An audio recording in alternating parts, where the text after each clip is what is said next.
Welcome in to another edition of Gold and Black Radio. I'm your host, Derek Schultz, and it is officially the postseason. If the 70-degree weather here in central Indiana didn't fool you into believing that already. Big Ten tournament time here in Indianapolis. The Boilers head into the postseason off a season-ending loss at Illinois, but they did appear to get a favorable draw. Also, it's regular season's award time. Literally, as we're taping this, those have just been announced, so we're going to touch on all of that as we go through today's show with our buddy Brian Neubert. But first, a thank you to our great Gold and Black sponsors, including Purdue Federal Credit Union, a proud partner of Purdue Athletics and the official credit card for Purdue fans. Boiler Up, East End Grill and Ripple and Company, two distinctive bistros across the street from one another on the far end of Main Street, the perfect place for your next event. The Whitaker Inn. This Midwestern oasis is perfect for a relaxing staycation or a weekend getaway. Escape from the ordinary at the Whitaker Inn. Sand Valley Resort. Enjoy winter at Sand Valley with outdoor adventures, cozy lodging, and astounding views. Experience everything from snowshoeing and ice hockey, fat tire biking, and curling to a curated event schedule.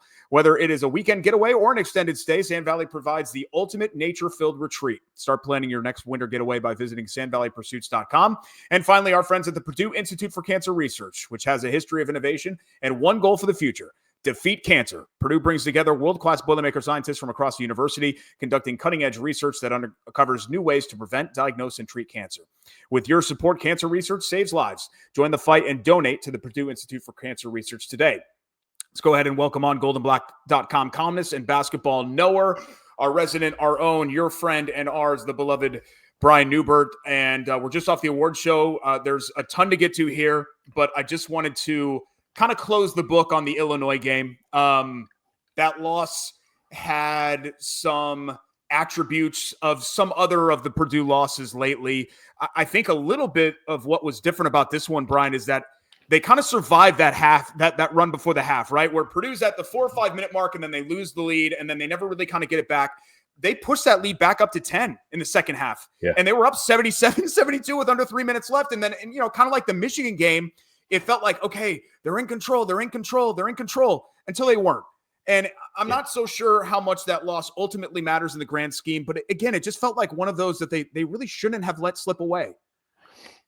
Yeah, you give me a lot to live up to with all your compliments on the front end here. So I'll try to live up. It was a very familiar storyline.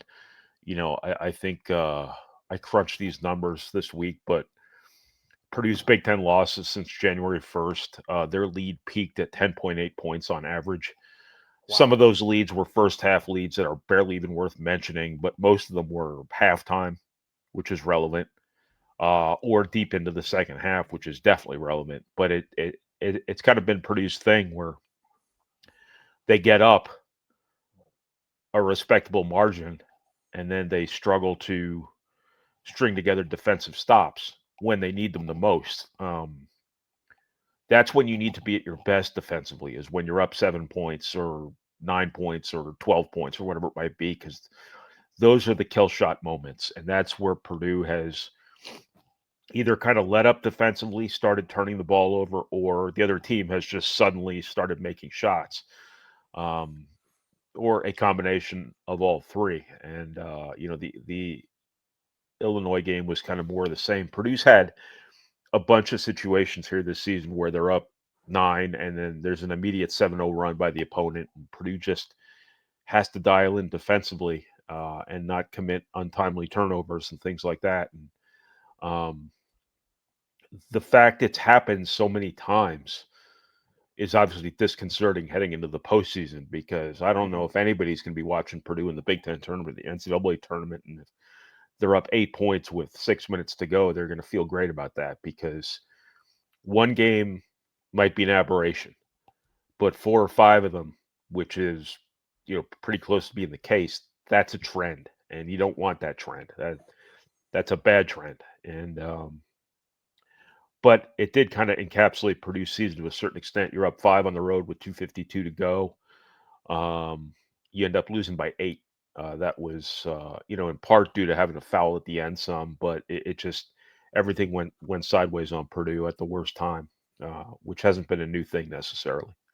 Kind of the opposite of last year, where Lance Jones hits that 3 in Detroit, and I think that put Purdue up 6, and there was still probably 3 minutes left in that game against a really gifted Tennessee offensive team, and you felt like, oh my God, I think they're going to the Final Four. And now, you're biting your nails basically the entire way. Glass half empty to glass half full. Purdue ends up the 6th seed, which for them doesn't look like the worst place to be. They won't see Michigan State or Wisconsin until the title game. They also wouldn't see Maryland or Illinois until the weekend at the earliest. I know I'm getting way ahead of myself here because USC and even Rutgers ran into the Mackey buzzsaw, but Rutgers has the ability on a given night to really bring it. So every game is tough right now, but does their road at least appear to be a more preferable one than, I guess, what it could have been if they were in the top half of the bracket? Well, I don't know what's preferable anymore because you only play 3 teams twice during the regular season. So most of the teams out there are teams you've only had once on your schedule. So the old adage of beating a team 3 times is kind of out the window. Purdue couldn't beat Wisconsin 3 times last year. But I think that, the Big Ten has 6 teams at the top who are all just as good as the others, Purdue being one of them. And then you have a bunch of teams that, haven't had great seasons. The thing that sucks for Purdue is having to play the extra game, because I think this is a season where Purdue really should want to win this thing. Last year was like, all right, we got bigger goals. Mm-hmm. So they lose to Wisconsin, and they're perfectly cool with it. But last year you saw Braden Smith strain his knee against Michigan State, and you can't tell me that didn't affect him against Wisconsin. Every game you play in this thing is one more game you have to win the event, which Purdue should want to do, but it's also 40 more minutes where something can happen that's not ideal. And I think Purdue, the real damage in the Illinois loss was losing out on the double bye. I think that would have been a big deal for Purdue. I think, Purdue had every reason to really want that, and that's not to say they didn't try to win that Illinois game. Obviously, they did. But that's the really regrettable part about losing that game in Champaign, is that now you have to play on Thursday. Rutgers, Minnesota. You have played Rutgers twice. You've handled them twice. Minnesota, you played once. You handled them in the second half, at least. I wouldn't, I wouldn't be horrified of either of those opponents, but I wouldn't want to have to play either of them either, because I just wouldn't want to be playing that day if I were Purdue. But that's the situation. A lot of these games getting away down the stretch put Purdue in. Yeah, and 3 weeks ago we were saying Purdue is the 6th seed in the Big Ten tournament. We would be thinking, what the hell just happened? So I guess it's not all a rosy outlook when it comes to that. We just heard the award show literally just happened as you and I are taping this very early afternoon on Tuesday, and it turns out Braden Smith is the league's player of the year.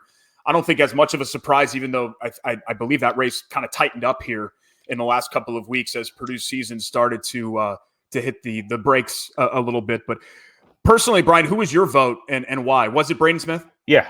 No, I voted for Braden Smith. He's been the best player. He's been the most important. He's been the most influential. As the way I like to put it is, Purdue losing 5 of 7 to end the regular season took the exclamation point off it. Yeah. It didn't take the award away from him. The fact Michigan State wins the league by 3 games or however many it was,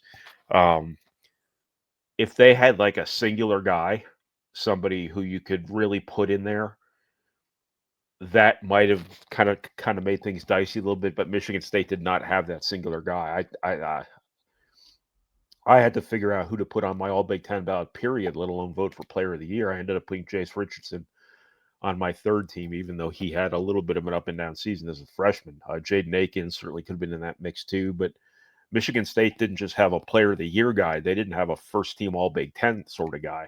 So that kind of simplified things a little bit. Michigan falling apart at the end. Took out Vlad Golden and Danny Wolf as well. It kind of cleared things out for Braden Smith even more. Not that he wasn't the guy over all those guys anyway, but I think really the only other guy you could have made a case for was John Tonji at Wisconsin, because he was so important to a team that had such a great season. Trey Kaufman-Renn was in that mix too. It's just if it's gonna go to a Purdue guy, it has to go to Braden Smith. So, But outside of that, things kind of cleared out for Braden Smith, and he didn't need Yeah. the help because he was the best player in the league. He was the most influential player in the league, and he certainly was the most important to his team. Yeah, and it took, as you mentioned, Wisconsin and especially Michigan hit the skids a little bit, right? So I think it helped more so, if Wisconsin or let's say Michigan was the one that won the league by 3 games, I think it probably ends up being Wolf. I mean, I know we're assuming a hypothetical situation here that isn't how it happened, but so much of these individual awards are tied into team success as well. And since Braden Smith had already kind of built himself that sort of a lead, I don't think it narrowed to the point where it ended up being an argument for a lot of people. I wanted to go back to the Big Ten tournament again because I've been here in Indianapolis for a long time, where it is often staged, and it is I love it. I Big Ten traditionalists don't like it. We all know what Bob Knight and other people thought about the Big Ten tournament when it was first introduced, and it is not the league championship, and it never will be. Not the way that the regular season is. It's not like the ACC or it's the Big East tournament, which is a bigger event than the regular season championship is. All of that said, you've been pretty firm about how this is an important event. Is it strictly, as you said, a case-by-case basis? Like last year, who cares? This year, I care. Maybe next year, it depends on the context of it. Or more often than not, do you feel like this should be an important event that you should try to win? Well, I think it depends on your circumstances. I think you care every year. I think some years you care more than others. Purdue was the preseason Big Ten favorite. They've got a whole team full of guys used to winning championships. They got 3 key players, 4 guys total who are, accustomed to or played for a national title a year ago. All they've known is winning the Big Ten, and this is their last chance to win a Big Ten title this year. And I would think that would be something that would be quite an enticing carrot for them. But also, I think that you just lost 5 of 7. You're not the team that you are an underdog now, and that's not a situation Purdue's used to being in. So I think if you're being realistic about things, and perhaps that's more conversation like for people like you and me as opposed to the players in the locker room, but you are an underdog now in the eyes of a lot of people. And I think that last year the emphasis was on going to the Final Four because you had the capability to do that.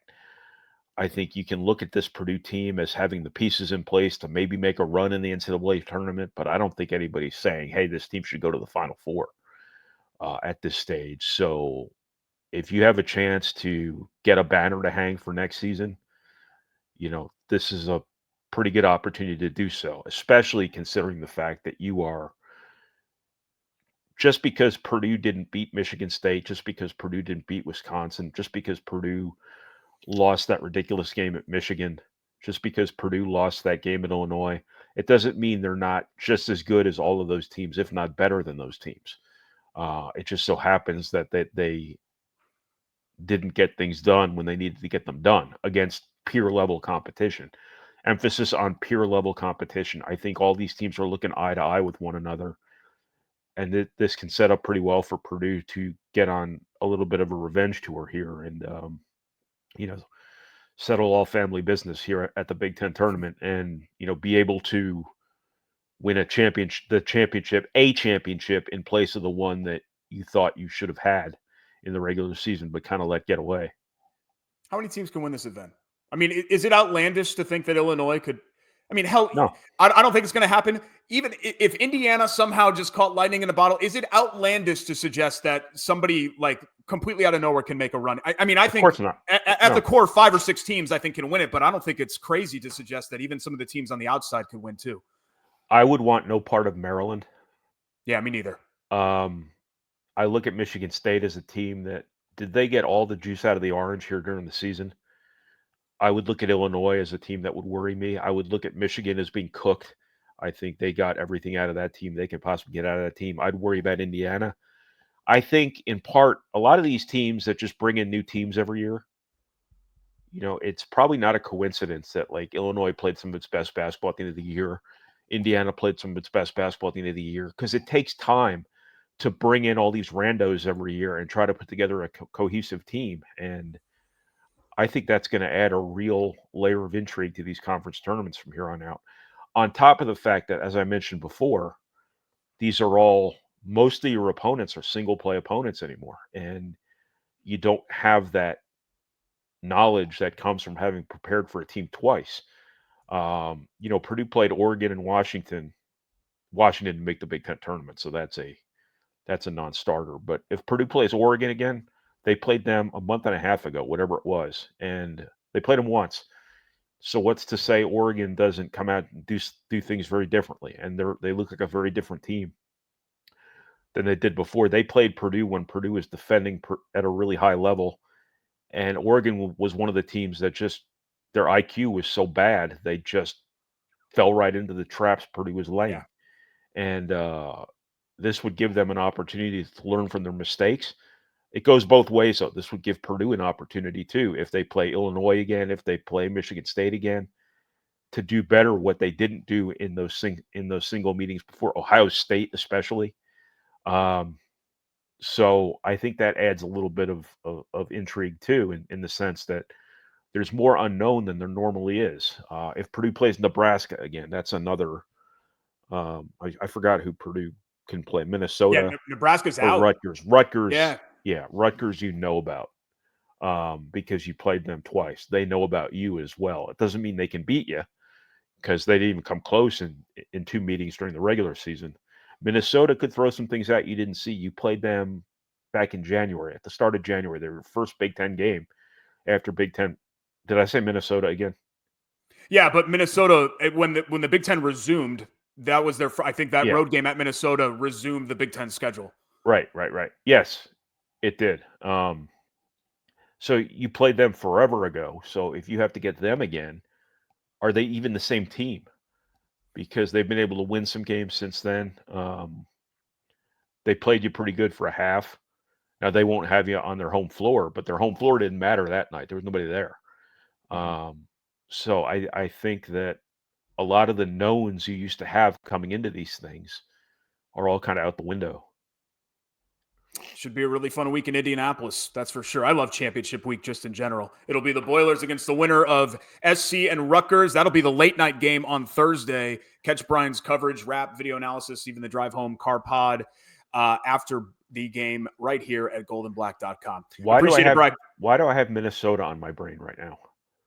They have been playing better. Well, I kept thinking Minnesota was. I'm obviously sick. If you can hear my voice, and a little bit under the weather here, and I've been convincing myself that Minnesota or Rutgers are Purdue's opponent instead of USC or Rutgers. It's USC or Rutgers. Yes, yeah. Thank you. But Daniel Jones just signed today, maybe from the Vikings to the Colts.